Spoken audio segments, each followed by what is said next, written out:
la RCP. En la clase anterior, pues vimos un poco pues de la historia, la primera parte del manejo, como los tipos de mecanismo pues de la RCP. Ahora vamos a hablar del manejo posterior a pues ya la limpieza de todo el segmento anterior. Entonces vamos a empezar con la vitrectomía anterior. Entonces, ¿qué tiene de especial la vitrectomía? Que debe ser correcta y debe ser completa. Así nosotros tengamos caída de material nuclear al segmento posterior. ¿Qué es lo que estamos buscando cuando realizamos una vitrectomía anterior? Entonces, primero, eliminar todo el vitrio de la cámara anterior. Segundo, pues tratar de eliminar la menor cantidad de vitrio en cámara vítrea, pues para tratar de mantener pues la anatomía lo más consistentemente posible. Y tercero, debemos tener en cuenta que el gel vitrio se debe cortar, no se debe tirar de él. Pues por este mecanismo, como veíamos la vez pasada en cuanto a las características pues, del gel vitrio y a la utilización de la pieza de mano, pues como sabemos, la pieza de mano funciona pues por el principio de cavitación.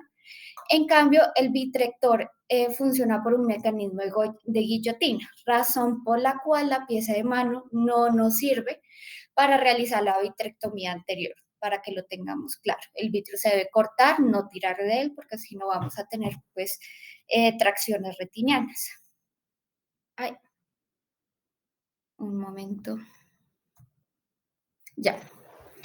Entonces, ¿cuál es el instrumental que vamos a utilizar? Obviamente, pues primero el vitrector. Entonces, ¿qué es el vitrector? El vitrector es una adaptación de una pieza de mano con guillotina, que al igual que la punta del faco se va a desplazar hacia adelante y hacia atrás, pero el mecanismo va a ser mediante una guillotina, no mediante la cavitación. Esta viene conectada al sistema neumático de la plataforma normal de la faco y puede venir tanto la irrigación y la aspiración unidas en una misma pieza, como vemos acá en el punto 10.1, o separadas, que es la que vamos a encontrar más frecuentemente. En un lado la irrigación y en el otro pues la aspiración o el vitrector. ¿Qué más vamos a utilizar? El viscoelástico, como hemos hablado anteriormente, tanto el cohesivo como el dispersivo. Vamos a utilizar una lanceta para hacer esclerotomías. La lanceta debe ser de 20G, que va a ser también la podemos utilizar pues, para las paracentesis. Para mantener la cámara anterior debemos utilizar cualquier cánula, que puede ser pues, una cánula idealmente de 21G, que suele ser pues, las que ya estábamos diciendo que venía pues, la irrigación conectada al vitrector, o si tenemos la opción, pues en una mano la burato con irrigación y en el otro el vitrector, dependiendo de lo que tengamos pues, a nuestro alcance. Idealmente un compás para medir 3.5 milímetros, teniendo en cuenta un ingreso vía pars plane en aquellos pacientes que sean afacos o que pues alcancemos a poner el lente, es decir, pseudofacos. Transinolona, idealmente para la tinción del vitrio, y un Siski o una McPherson. Entonces aquí tenemos el instrumental, una foto pues de viscoelástico, vamos a tener nuestro compás y nuestra lanceta. Entonces, como veníamos hablando anteriormente, la forma de realizar una vitrectomía anterior siempre va a ser tratando de imitar un globo ocular cerrado para evitar pues, ese cambio de presiones entre el segmento posterior y el exterior del ojo, razón por la cual, sin importar cuál tipo de vitrectomía vayamos a realizar, siempre debemos cerrar la incisión principal con un punto para tratar pues, de establecer pues, estas presiones intraoculares de manera homogénea, tanto intravítreas como con el exterior, para disminuir la probabilidad pues, de salida pues, de la vitreorragia. Entonces, ¿cuáles son las vías en las cuales podemos hacer la vitrectomía? Entonces, una anterior o limbar y una vía pars plana. La realización de cualquiera de las dos depende principalmente de la comodidad del cirujano, de cuál sepa manejar y cómo se sienta más cómodo realizando este procedimiento. Entonces vamos a empezar con la vía limbar. Entonces la vía limbar sirve en la mayoría de los casos. Lo ideal, como habíamos hablado, es tener una cámara anterior cerrada para mantener ese vitrio, pues ese ambiente presurizado y que no salga más vitrio. Entonces, siempre vamos a tener en cámara anterior una irrigación y lo ideal es que la irrigación siempre esté dirigida hacia la raíz del iris para evitar turbulencias y asimismo y evitar la hidratación del vitrio. Los parámetros que vamos a utilizar para esta vitrectomía anterior, primero la velocidad de corte máxima, esto va a depender del equipo. Digamos, el Megatron que tenemos en el Simón, la velocidad de corte máxima son 5.000 cortes por minuto. El Notros, como el Seis- Constellation, son 10.000, es el doble. En 6.000. cuanto al vacío, Hasta 6.000, Juliana. bueno, perdón, hasta 6.000. En cuanto al vacío, la idea es tener vacíos bajos porque estamos realizando un mecanismo de corte más no de tracción. Y la aspiración también deben ser aspiraciones bajas. Entonces aquí un esquema para mostrarle primero, pues que debemos siempre tratar de sellar nuestra paracentesis principal para evitar ese cambio de presiones entre el segmento vítreo y en el exterior y que siempre vamos a manejar nuestro vitrector y nuestra pues, irrigación dependiendo de lo que estemos utilizando mediante las paracentesis para tener un sistema intraocular presurizado y que no tengamos pues más vitrio raya.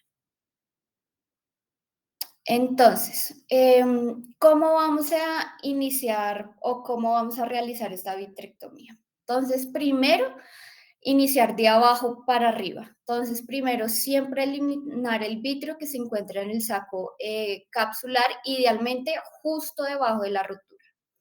El orificio del vitrector siempre debe estar hacia arriba. ¿Para qué? Para que el vitrio que está por encima del vitrector se desplace hacia abajo y pues sea cortado de a pocos. Si tenemos la boquilla hacia abajo, ¿qué vamos a hacer? Pues que el vitrio, la cavidad vitrea suba. Entonces lo que queremos es lo contrario, que lo de la cámara anterior baje hacia nuestro instrumento.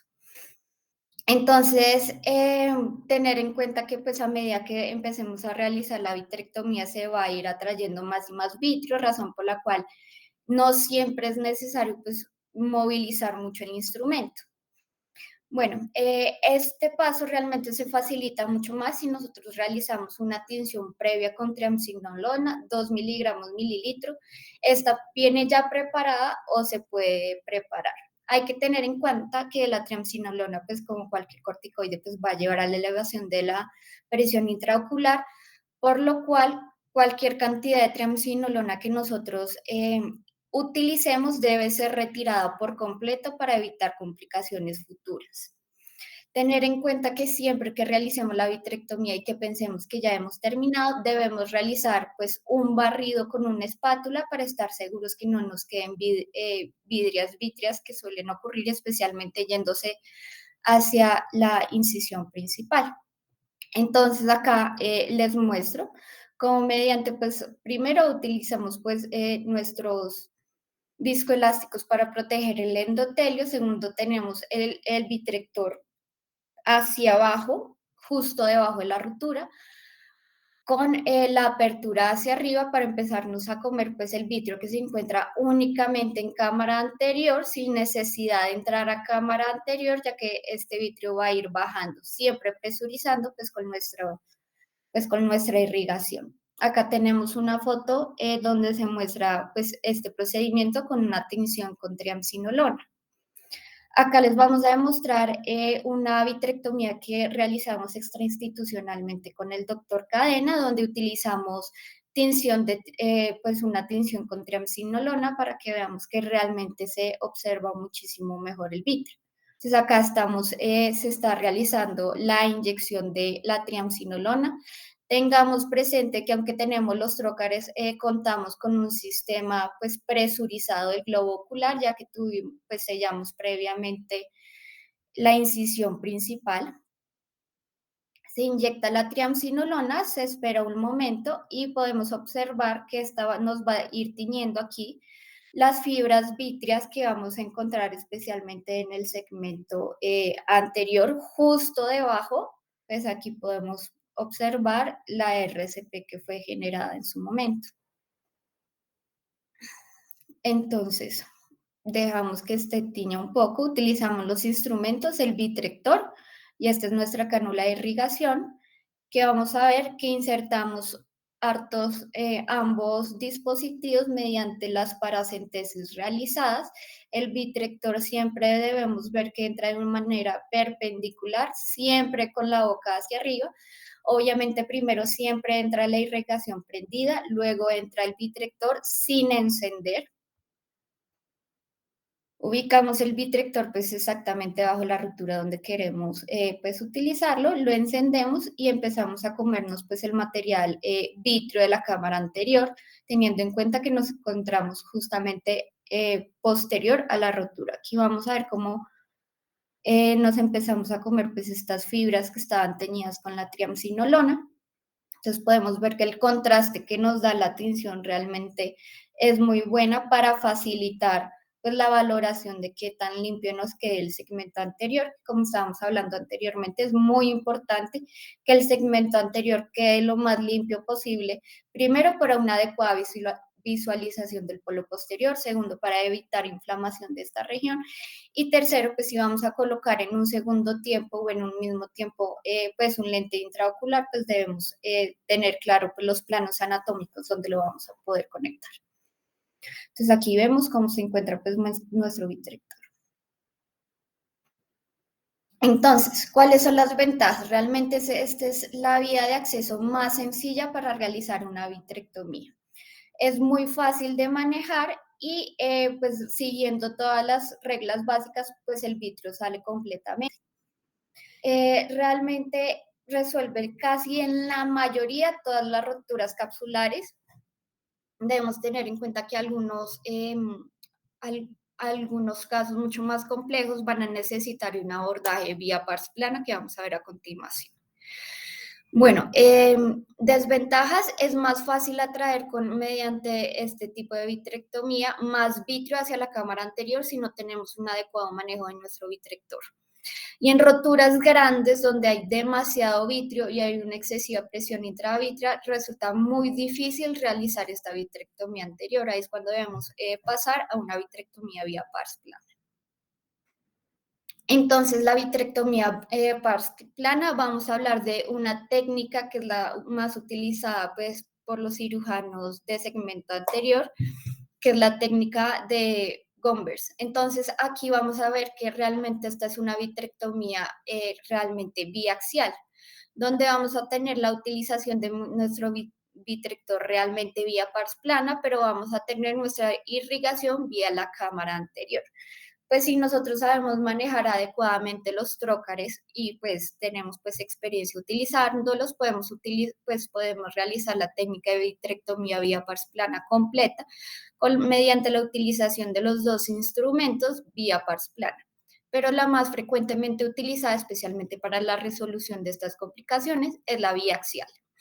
Entonces, como les decía, tenemos una infusión mediante una paracentesis en cámara anterior, y el vitrector lo vamos a introducir mediante una esclerotomía a 3.5 milímetros del limbo. Entonces, ¿cómo lo vamos a realizar? Primero debemos realizar la esclerotomía. Entonces, debemos anestesiar la conjuntiva regional con lidocaína al 2% sin epinefrina, realizar un ojal en la conjuntiva mediante la utilización de tijeras Westcott, cauterizar la esclera si tenemos mucho sangrado y realizar la esclerotomía con nuestra lanceta 20G a 3.5 milímetros del limbo, utilizando el compás. Debemos saber que el globo en este momento debe estar presurizado, lo que nos debe facilitar pues, realmente la realización de la esclerotomía.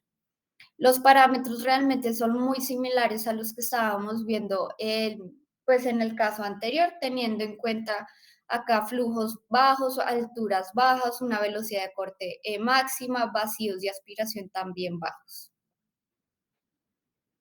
Entonces, debemos pensar pues que en el momento en que terminamos nuestra vitrectomía vía pars planas, podemos cerrar la esclera de dos formas. Podemos utilizar un tampón escleral o podemos utilizar Vicryl 7 ceros u 8 ceros para simplemente cerrar la esclera y luego Vicryl 8 ceros para cerrar la conjuntiva. Tener en cuenta que si realmente utilizamos trócares, los trócares ideales en este caso deberían ser de 25G y 23G, ya que estos son autosellables y no necesitaríamos pues de la colocación de puntos de Vicryl. Pero si utilizamos la lanceta, siempre va a ser mejor colocar puntos. Entonces, igual que la vez pasada, siempre debemos buscar o explorar nuestra cámara anterior con una espátula para buscar esas mechas vítreas que nos quedan persistentes, que suelen ocurrir hasta en un 33%. Entonces, acá vemos unos ejemplos. Esto aquí, esta foto de aquí, lo ideal de aquí es que pues no se ve muy bien, pero acá se ve el tapón como tal, el tapón escleral que es utilizado. Que lo bueno de utilizar este tampón es que si nosotros, bueno, terminamos la vitrectomía, realizamos nuestra limpieza con la espátula y nos damos cuenta que aún nos quedan mechas vítreas, pues simplemente retiramos el tapón y seguimos realizando nuestra vitrectomía anterior. Acá vemos la exploración con la espátula para siempre estar seguros que no tengamos pues mechas vítreas. La exploración siempre se debe realizar pues, en la cámara anterior. Y aquí vemos la utilización de los 3 trócares en caso de que pues nos sintamos pues en capacidad de utilizarlos. Bueno, ahora les voy a mostrar unos videos que grabamos con el doctor Cadena. Estos son videos pues de una vitrectomía vía pars plana que realicé yo. Pueden tener algunas, pues es la primera vez que yo lo realizaba, entonces les pido por favor que no me juzguen en el momento de la visualización de los videos. Entonces, lo primero que vamos a ver pues es la colocación de los trócares. En cuanto a la colocación de los trócares, como ya habíamos mencionado, primero anestesiar, cauterizar, pues hacer el ojal y ya posteriormente marcar con nuestro compás los 3.5 milímetros donde vamos a realizar la punción, pues como tal con el trócar. Tener en cuenta que si nosotros ya hemos realizado inyecciones intravítreas, es muy diferente la sensación de colocar un trócar a la sensación de colocar una inyección intravítrea, debido pues al gauge de las diferentes agujas que vamos a utilizar. Adicionalmente, aquí ya pues después de esta primera experiencia me di cuenta que obviamente es muy importante tener el globo presurizado para que entre el trócar mucho más fácil. Por eso en las inyecciones es mucho más fácil, pues porque estamos hablando de un globo completamente cerrado. Entonces, vamos a ver acá, yo coloco un trócar después de ya haber tenido 2 trócares previamente colocados, no tengo infusión, entonces pues realmente es un globo que está despresurizado. En este tipo de casos, ¿qué sería lo ideal realizar? Primero colocar la infusión o si solamente estamos aplicando un único trócar, llenar segmento anterior con viscoelástico para presurizar el globo, porque si no pasa lo que van a ver que me pasó a mí. Entonces, pues aquí estoy marcando los 3.5 milímetros junto con pues, con el compás. Hago la referencia, tengo pues, me estoy ayudada de una pinza pues para sostener el globo ocular y como se van a dar cuenta no tengo el globo ocular bien presurizado. Entonces, ¿qué pasa? Pues que no me va a entrar el trócar. Aquí hago pues una presión inicial y uno tiene que sentir realmente que entre y se van a dar cuenta que no, pues que no logro entrar. Entonces, pues recomendaciones aquí ya aprendidas después de la realización pues de esta primera parte, pues presurizar adecuadamente el globo ocular. Entonces aquí sigo haciendo compresión.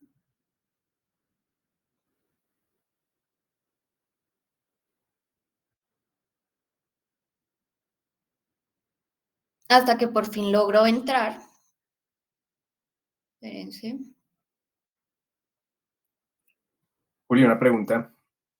Doctor, cuéntame. ¿Y ese paciente qué es? Como para que nos sitúes un poquito en contexto. ¿Qué había? Bueno, este paciente tuvo una RCP y una posterior desprendimiento de retina, entonces nosotros lo teníamos programado primero pues para la realización de un bucle escleral que como pueden ver ya fue realizado. Segundo, pues para una vitrectomía de cámara anterior y cámara posterior y para posterior pues endofotocoagulación media y aplicación de silicona en este ¿Y el paciente. cristalino? No tenía, doctor. O sea, ya le habían sacado el cristalino. Sí. Ok, yo le tengo una pregunta al doctor Cadena. Si digamos el cristalino ya no está, igual la esclerotomía para poner los trócares se hace a 3,5, no a 3.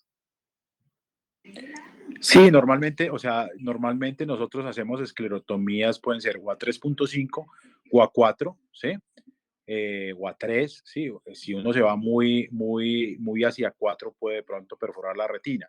Pero generalmente puede ser 3.5 porque si a veces se hace muy cerca a pars plicata o algo puede sangrar, ¿sí me entiende? Pero generalmente 3.5. Yo generalmente la pongo a 3.5, que es la medida que tiene el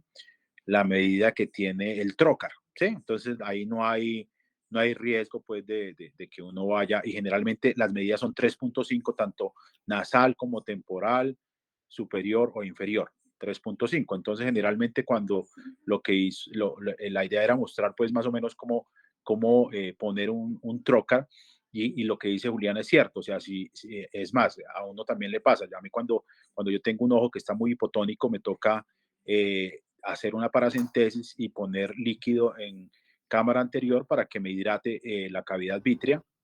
En este caso, pues porque es un desprendimiento de retina, para tener tono y poder poner el trocar. Si no, se me va por detrás de la retina y hago un desprendimiento coroideo. Pero pues en un caso donde hay una RCP con un hall pues pequeño, mediano o grande, pues puede ser, lo que hace es hacer una buena que quede hermética la cámara anterior, ¿sí?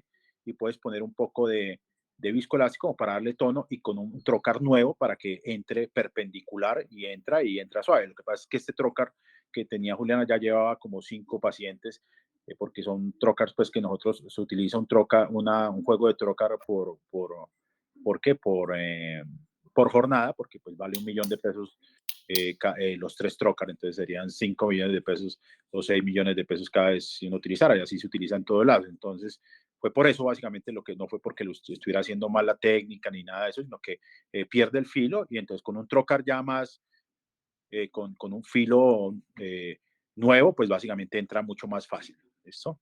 Ah, vale, gracias. En el Simón son 23G, ¿cierto? Sí, 23, Vale, 23. listo. Inclusive, o sea, lo puedes hacer, o sea, aquí porque ya estaba mejor dicho, habíamos hecho una peritomía porque le íbamos a hacer la banda, pero la idea es que con la mano diestra, o la mano pues dominante que tú tengas, pues hagas la vitrectomía, y por la otra pues por una infusión, con buratos, y vas aplicando el líquido en la cámara anterior, y con la otra haciendo la vitrectomía posterior a 3 milímetros. Entonces marcas, lo que uno hace es marcar, más o menos. Yo hago generalmente la colocación del trocar en M10 y en M2, ¿sí? Entonces lo puedes poner en M10, M10, 10 y media, ¿sí? No tan hacia las 12, porque si no, pues queda incómodo, pues para que pueda uno manipular y hacer el movimiento hacia arriba, hacia abajo, siempre mirando la boquita del vitrector, y siempre mirando hacia arriba, ¿sí me entiendes? Porque pues la idea es ir poco a poco, y siempre ir uno visualizando y con un vacío muy bajo, porque si no de pronto te puedes comer el iris. Pero entonces la idea es marcas con el trocar, ¿sí? O con el caliper 3.5, ¿sí? Yo generalmente 3.5 es como una mitad, y entre 3 y 4, y pues queda más fácil. Y con un hisopo desplazo un poquitico la conjuntiva para que después quede autosellable. Entonces, y ahí meto, si quiero hacerlo, inclusive lo hago más o menos con una inclinación de 30 grados, entra un poquito y después perpendicular, ¿sí?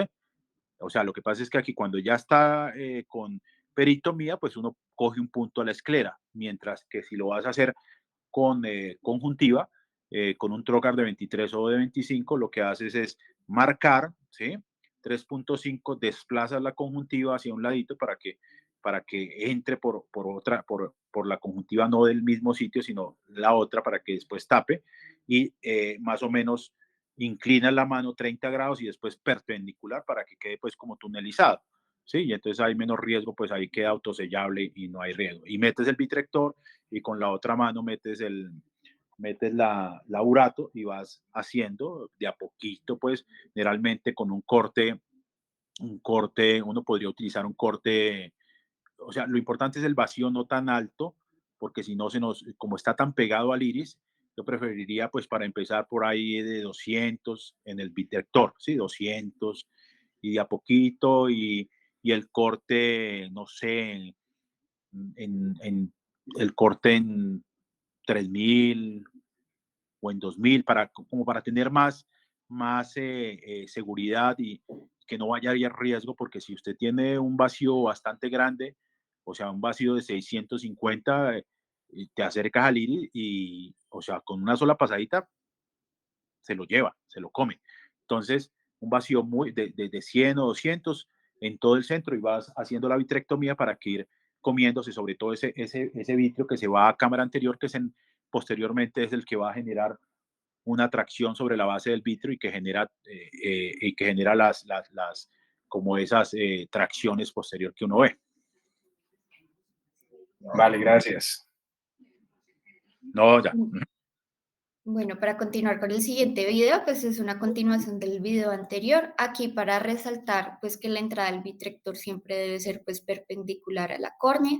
Siempre debemos tener pues apoyo de la mano que estamos utilizando y debemos siempre ser capaces de visualizar en el centro pues de nuestra pupila la cabeza del vitrector para saber qué es lo que estamos realizando. Entonces, aquí vemos cómo se visualiza adecuadamente con lentos movimientos, cómo nos vamos comiendo acá todo el vitrio lentamente. Acá vemos un poco mejor cómo debe ser la visualización de nuestra cabeza del vitrector, como estábamos hablando, con la punta, con el agujero de la guillotina siempre hacia arriba. Y aquí vemos cómo pues me estoy comiendo el vitrio de a poquitos. Y ya, eso es todo el video. Listo. Entonces, ¿qué es lo principal y cuáles son las ventajas de la vía P-Sparse plana? Entonces, estamos eliminando totalmente ese gradiente negativo que teníamos entre la cámara vítrea y el exterior del ojo al ser un sistema mucho más sellado. Y realmente al utilizar el vitrector por detrás del plano del iris, podemos realmente alcanzar casi que 360 grados la cápsula posterior o la parte más posterior de la rotura, lo que nos permite pues realmente una vitrectomía mucho más eficiente. Además, al estar pues situado pues el vitrector pues más abajo se atrae de forma más homogénea el vitrio que vamos a tener en la cámara anterior, pues que es mucho más fácil utilizar todos estos sistemas de 23 gauge para eliminar la utilización de suturas. Saber que realmente esta es una técnica que es principalmente utilizada por los cirujanos de polo posterior. No todos los cirujanos de polo anterior pues tienen el entrenamiento para la adecuada realización de esta técnica. Realmente esta técnica, el único problema es que es 100% dependiente de la dilatación. Un paciente con una muy mala dilatación va a ser muy difícil de manejar. Saber que pues cuando estamos realizando las esclerotomías hay un riesgo obviamente de desgarros retinianos y de encarcelación de vitrio en esta esclerotomía. Entonces debemos ser capaces de identificar salida vítrea y si tenemos desgarros o no. Por eso es importante la inserción del trocar en un único tiempo, pues no como me pasó a mí, pero pues afortunadamente pues estaba con el doctor Cadena. Posteriormente ese paciente pues se le revisó pues toda la periferia de esa retina y pues ya estaba desprendido, entonces pues igualmente pues iba a ir con endofotocoagulación. Entonces, siempre tratar pues de evitar obviamente ampliar pues las roturas capsulares para saber si realmente vamos a colocar algún tipo de lente pues en el mismo tiempo o en un tercer tiempo quirúrgico. Entonces, ¿cuáles son las normas básicas para realizar una vitrectomía anterior, sin importar si es vía limbar o si es vía pars plana? Igualar las presiones de la cavidad vítrea y el segmento posterior. Es súper importante. Siempre debemos sellar todas aquellas incisiones que sean pues muy grandes. Que, por ejemplo, la sutura de la incisión principal es muy necesaria, de lo contrario no vamos a poder realizar una buena vitrectomía anterior porque vamos a tener persistencia de salida del vitrio. Siempre utilizar incisiones nuevas y separadas y adecuadas a los tamaños de los instrumentos que nosotros vayamos a utilizar para asimismo seguir con este sistema de presurización intraocular. La irrigación siempre dirigirla hacia el plano del iris para no hidratar más nuestro vitrio, inyectar siempre mucho viscoelástico e idealmente utilizar la triamcinolona. Todos estos tips son los que nos van a ayudar a realizar una vitrectomía anterior sin importar la vía, mucho más fácil. Ahora, después de nosotros realizar la vitrectomía anterior, debemos valorar si necesitamos realizar la aspiración de algún tipo de corteza que nos haya quedado dentro de nuestro saco capsular. Entonces ya hemos hablado de cómo se debe retirar el material nuclear, cómo retiramos el vitrio, y ahora vamos a hablar pues de la corteza. Esto lo podemos idear también, pues dejarlo lo más limpio posible este saco capsular para poderlo utilizar pues en tiempos posteriores para colocar un lente. ¿Cómo lo podemos realizar? Hay diferentes técnicas, las más utilizadas sería la mecánica, la manual y utilizando el vitrector. ¿Cuál debe pues utilizar uno? La que se le facilite más. Lo importante es que idealmente antes de realizar una aspiración de la corteza que tengamos residual, realizar una capsulorhexis posterior. ¿Por qué? Porque así logramos que esa capsulorhexis que puede tener pues algunos piquitos y ser irregular, realizar una capsulorhexis curvilínea nos va a evitar que esta se nos extienda hasta hacia pues, la zona ecuatorial y podamos seguir manteniendo pues un adecuado saco capsular para posterior implantación de un lente. Saber que esta capsulorhexis posterior pues no siempre es fácil de realizar, pero sería lo mejor que podríamos hacer es realizarla y que esta siempre debe ser mucho menor al tamaño pues de la capsulorhexis anterior.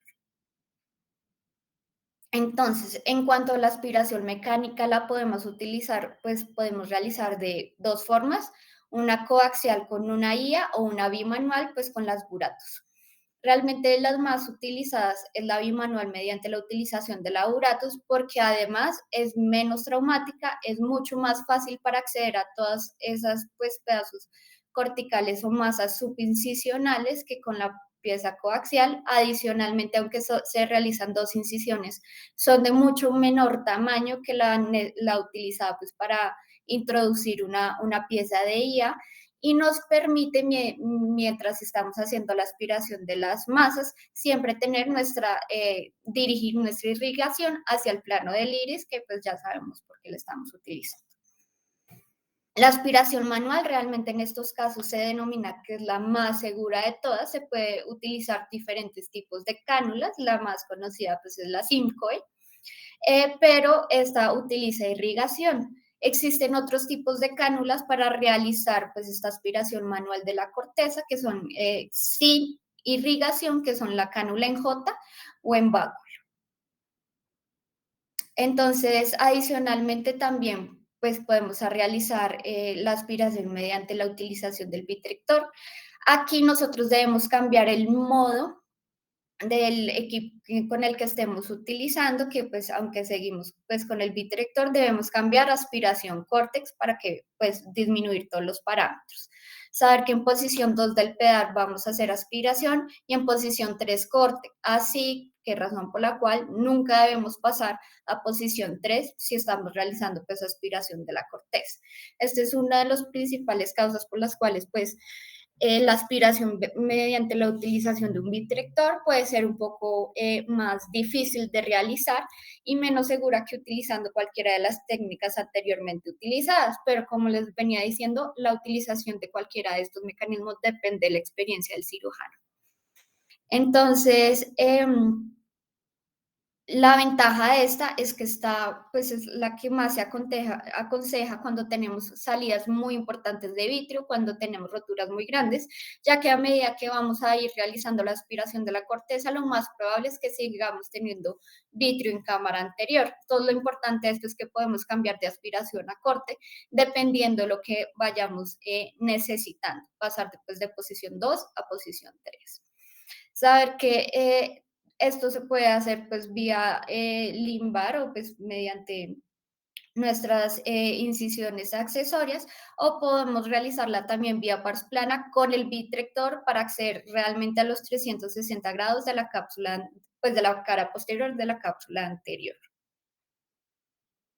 Los parámetros que vamos a utilizar, entonces aquí vamos a bajar todo. Bajamos el número de corte lo más posible y elevamos un poquito pues la aspiración, pero no mucho, no más de 150 milímetros de mercurio. Saber que la irrigación, pues obviamente en este caso siempre debe ir arriba del vitrector, caso contrario, pues como hacemos una aspiración normal de la corteza. ¿Por qué? Porque si tenemos la irrigación abajo, pues vamos a terminar hidratando el vitrio y vamos a tener más problemas. Entonces, al contrario de una faco normal, acá la irrigación siempre debe ir arriba al vitrector. Y obviamente, pues como ya venía diciendo el doctor, tener mucho cuidado en manejar esta pieza para que no vayamos a terminar de dañar la cápsula anterior o que nos comamos el iris o cualquier otro posible lesión que podamos realizar. Entonces, importante la irrigación o aspiración. Entonces, siempre tratar, o pues si tienen la experiencia, de realizar una cápsulorhexis posterior. Inyectar mucho viscoelástico, poca infusión, nunca tirar de las masas en contra de la rotura. Siempre van con ellas, porque si no, vamos a aumentar pues el daño.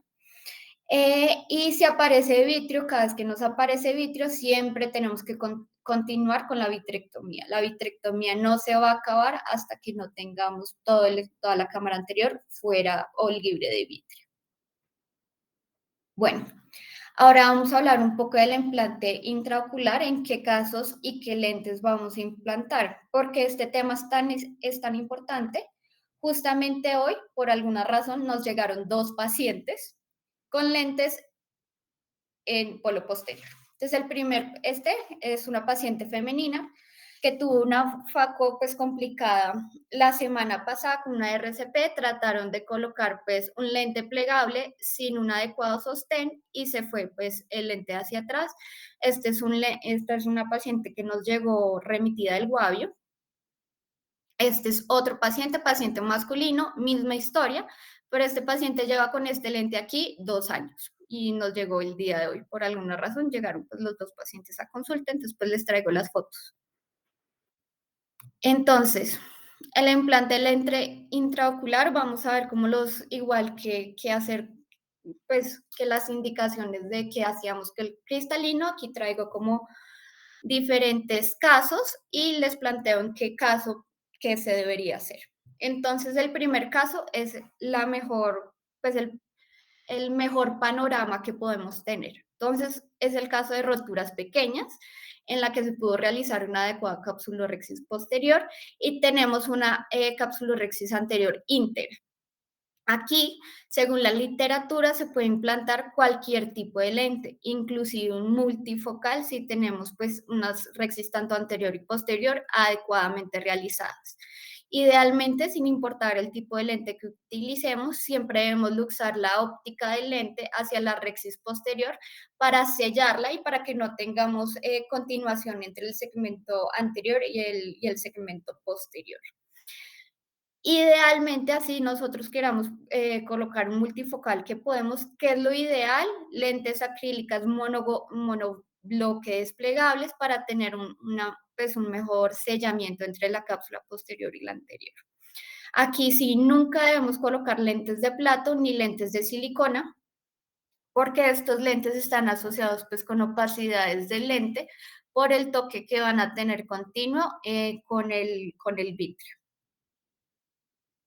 Entonces, si tenemos una ruptura que fue muy grande y solo tenemos soporte capsular anterior, idealmente implante de lente acrílico de 3 piezas. Entonces, a ver, pues, ¿qué es decir? Vamos a implantar en surcos. El lente realmente lo podemos implantar de varias formas. Lo ideal es que podemos primero, bueno, ya lo vamos a ver, siempre debemos inyectar el lente dirigido para no pues pasarnos de la cápsula anterior y pues para que no se nos luxe a cámara vítrea como ya vimos previamente que puede pasar. Entonces las ápticas, ambas ápticas siempre deben quedar en sulcus, igual que la vez pasada siempre debemos luxar la óptica hacia la rexis posterior para crear este sellamiento entre ambas cavidades. Realmente estos lentes se pueden abrir todos en cámara anterior y dirigir las ápticas con una MacPherson o podemos irlo dirigiendo de a poquitos. Tener en cuenta que como estamos anteriorizando un lente, debemos disminuir el poder del lente al que fue calculado previamente. En ojos cortos se dice que se debe disminuir más o menos en 1.5 dioptrías, ojos normales solo 0.50 dioptrías y en ojos grandes realmente no hace mucha diferencia, entonces no deberíamos disminuir el poder de nuestro lente. Según las casas de lentes, existen tablas que nos ayudan a calcular mejor el poder de nuestro nuevo lente en sulcos, pero siempre debemos saber que el poder del lente va a disminuir al colocarlo más anteriormente. Entonces acá tenemos los dos ejemplos de lo que les estaba comentando. Entonces acá pues tenemos un lente de 3 piezas que fue inyectado completamente en cámara anterior y el cirujano mediante la utilización pues de unas MacPherson utiliza pues toma ambas ápticas y las va ubicando pues una por una en surcus para evitar así pues lo más posible la caída de este lente hacia atrás. Aquí vemos cómo queda el lente posterior pues a la colocación, podemos ver que realmente queda igual que inyectándolo e irlo dirigiendo, entonces podemos hacer cualquiera de las dos formas, según cómo nos sintamos pues más cómodos y seguros. Adicionalmente, si tenemos unas roturas grandes y no tenemos soporte posterior ni anterior, tenemos dos opciones. Colocación de lentes en cámara anterior, que hay varios, podemos utilizar Artisan, inclusive podemos utilizar pues estos Artisan, pero por detrás pues retropupilares también existen, aunque están saliendo del mercado, pues los lentes de apoyo angular que aún existen y aún se están colocando, o podemos irnos por el lente, pues por la opción como más segura, que serían los lentes suturados esclera, que existen varios. La idea de esta charla es posteriormente mostrarles en una próxima charla de retina cómo es la colocación de estos lentes suturados a esclera, ya que realmente son los lentes más seguros. Pues nosotros en retina hemos visto pacientes que se golpean, les pasa de todo se cae menos el lente. En cambio, los lentes de cámara anterior suelen ser un poquito más inestables.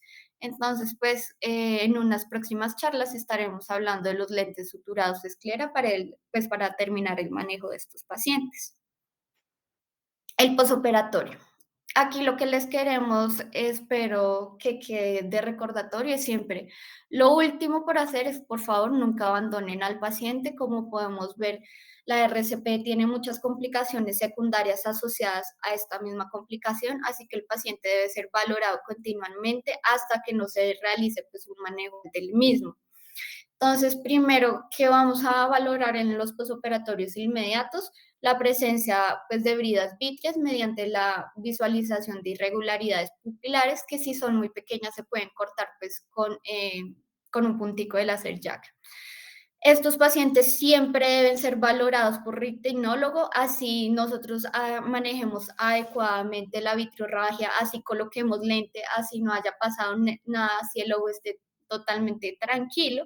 Estos pacientes tienen un riesgo aumentado de desprendimientos de retina, así que la valoración por retina debe ser inmediata después del procedimiento.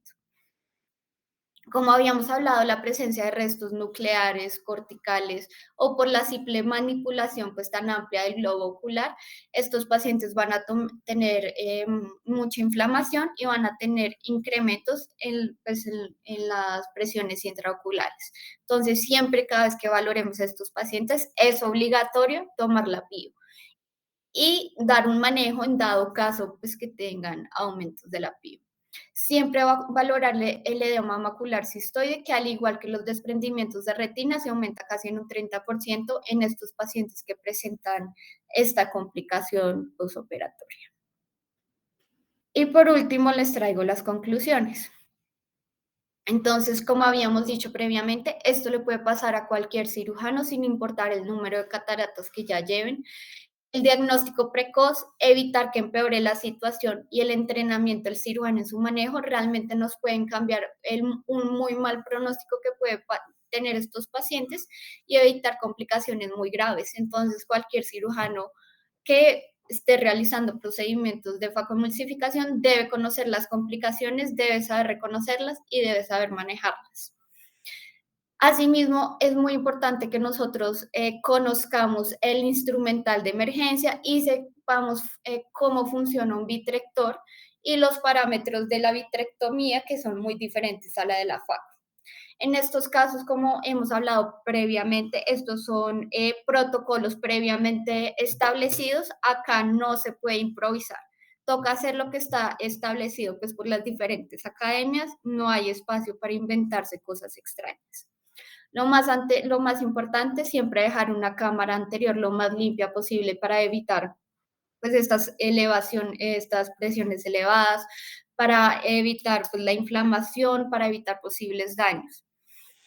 Y tener en cuenta que si intentamos implantar cualquier lente, así tengamos el mejor de los casos, que decíamos pues una ruptura no muy pequeña, que le pudimos realizar una cápsula rexis posterior y que la anterior está perfecta. Si tenemos restos vítreos, no importa en cuál escenario nos encontremos, nunca debemos implantar un lente. El lente debemos ser muy conscientes en qué caso debemos implantarlos o en qué casos no, porque si no, pues como hoy, nos llegan todos caídos a polo posterior. Y listo, esa era la bibliografía que les traía para el día de hoy y pues así terminamos pues la segunda parte de nuestra charla. No sé si tengan dudas, preguntas, comentarios. Yo creo que sí, cuando ocurra, pues creo que el doctor Lar está de acuerdo conmigo que lo más importante cuando hay una ruptura de la cápsula posterior es conservar la calma, como decías tú, Juliana, respirar, pensar y recordar el protocolo. Eso, yo creo que este protocolo deben grabárselo de memoria precisamente para hacer lo que toca hacer y no terminar pues con lentes atrás o con eh, restos corticales o núcleos atrás. Incluso yo he tenido pacientes con núcleos atrás y lentes puestos en sulcus, que me toca pues sacar el lente y después porque no puedo eh, facofragmentar el núcleo, entonces me toca sacar el núcleo, elevar el núcleo y sacarlo por cámara anterior, sacando el núcleo o dos lentes atrás, ¿sí? Se pusieron uno, se fue y le pusieron otro pues en sulcus, pero pues como yo les he dicho siempre a los muchachos es, si usted tiene una RCP y no le pueden poner el lente, déjenlo quieto, déjenlo así, manejen su RCP normal, hagan su vitrectomía anterior, ya sea por pars plana o por una paracentesis, manejar muy bien y dejar, si tienen un soporte, esa cápsula se va fibrosando progresivamente y van a tener en 2 meses un soporte súper para que le pongan un MA60 o sí, un lente de 3 piezas, ya sea plegable o no plegable, pero yo prefiero el MA60 y lo ponen ahí y queda perfecto. Entonces siempre no tener afán de que pues qué pasará pues si no le pongo el lente, no, es mejor manejar bien la urgencia, perdón, el evento pues de la ruptura capsular y esperar y tratarlo, su esteroide tópico y sistémico, ¿sí? Es muy importante porque estos pacientes cuando tienen un núcleo, por ejemplo, atrás, unos restos corticales hacen presiones, tú lo has visto, Juliana y Paula, 60, 40, 60, y ya, o sea, se fue el nervio, o sea, y entonces, pues cuando uno pone, no veo, pues obviamente no va a ver porque se comieron el nervio y la presión dañó el nervio y no hay nada que hacer. Entonces, para Sí. evitar problemas con eso es mejor y avisarle al paciente, estar pendiente, tomarle la presión cada 8 días, mientras contactar al, al retinólogo.